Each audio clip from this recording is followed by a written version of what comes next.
नमस्कार, आप देख रहे हैं द दस्तक 24। पेश है अब तक की बड़ी खबरें। अशोक गहलोत के करीबियों पर शिकंजा, बेटे वैभव को परिवर्तन निदेशालय का समन। वहीं ईडी ने मनी लॉन्ड्रिंग से जुड़े मामले में रतनकांत शर्मा को भी समन जारी किया है। रतनकांत शर्मा वैभव गहलोत के बिजनेस पार्टनर हैं। दोनों ही सनलाइट कार रेंटल सर्विस के हैं डायरेक्टर।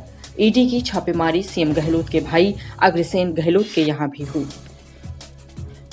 ऑनलाइन किराना कारोबार के आधे हिस्से पर हो जाएगा रिलायंस का कब्जा। अमेरिकी कंपनी गोल्डमैन सैक्स ने जारी की रिपोर्ट, देश का ई कॉमर्स कारोबार सालाना 27% की दर से बढ़कर 2024 तक करीब 7.4 लाख करोड़ रुपए का हो जाने का है अनुमान। गोल्डमैन सैक्स ने कहा कि फेसबुक के साथ गठजोड़ से रिलायंस इंडस्ट्रीज ऑनलाइन किराना बाजार के आधे हिस्से पर जमा सकती है कब्जा। काकरापार परमाणु संयंत्र में रिएक्टर तैयार, पीएम मोदी ने वैज्ञानिकों को दी बधाई। गुजरात के सूरत में काकरापार परमाणु संयंत्र ने 700 मेगावाट का रिएक्टर हुआ तैयार। यहां स्वदेशी रूप से डिजाइन किया गया मेक इन इंडिया का एक शानदार उदाहरण है। यह आगे भविष्य में ऐसी कई उपलब्धियों के लिए रास्ता दिखाने का काम करेगा।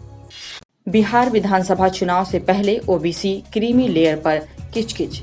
केंद्र सरकार क्रीमी लेयर के नियमों में परिवर्तन करने का विचार कर रही है, लेकिन बीजेपी के ओबीसी सांसद ही इससे सहमत नजर नहीं आ रहे हैं। सांसद क्रीमी लेयर कैटेगरी की कुल वार्षिक आय में वेतन और कृषि आय जोड़ने का विरोध कर रहे हैं। दरअसल अभी तक सरकारी कर्मचारियों की ग्रेड के आधार पर ही क्रीमी लेयर को परिभाषित किया जाता है। कानून बनने के बाद 3 तलाक की घटनाओं में 82% की कमी आई। केंद्रीय अल्पसंख्यक कार्य मंत्री मुख्तार अब्बास नकवी ने दिए आंकड़े। उन्होंने ये भी कहा कि 1 अगस्त की तारीख इतिहास में मुस्लिम महिला अधिकार दिवस के रूप में दर्ज हो चुकी है। पीछे हटने के वादे के बावजूद एलएसी पर अभी भी तैनात हैं 40,000 चीनी सैनिक। सूत्रों के हवाले से ये जानकारी आई है सामने। सूत्रों के अनुसार पूर्वी लद्दाख में दोनों देशों के सैनिकों के बीच हिंसक संघर्ष के बाद कई दौर की बातचीत के बाद बनी सहमति का चीन सम्मान नहीं कर रहा है। सरकार और सेना के स्तर पर कई दौर की बातचीत के दौरान शर्तों के अनुसार पीछे नहीं हटे चीनी। दिल्ली में हर चौथे आदमी को हुआ था कोरोना। सर्वे में हुआ बड़ा खुलासा। 21,387 लोगों पर किए गए सर्वे में जानकारी मिली है कि 23.48% लोगों में कोरोना की एंटीबॉडी मिले हैं। हालांकि अब भी 76% से ज्यादा आबादी पर संक्रमण का खतरा है बरकरार। ये अध्ययन national centre for disease control ने दिल्ली सरकार के साथ मिलकर किया था। गुजरात के सूरत में 1 महीने पहले कोविड-19 पॉजिटिव पाए गए 63 वर्षीय रियल एस्टेट कारोबारी कादर शेख ने संक्रमण से उभरने के बाद फ्री में गरीबों के इलाज के लिए अस्पताल बनाया। शेख ने श्रेयम कॉम्प्लेक्स स्थित अपने 30,000 स्क्वायर फीट ऑफिस को 85 बेड के कोविड-19 फैसिलिटी में बदल दिया है, जिसमें ऑक्सीजन की भी है सुविधा।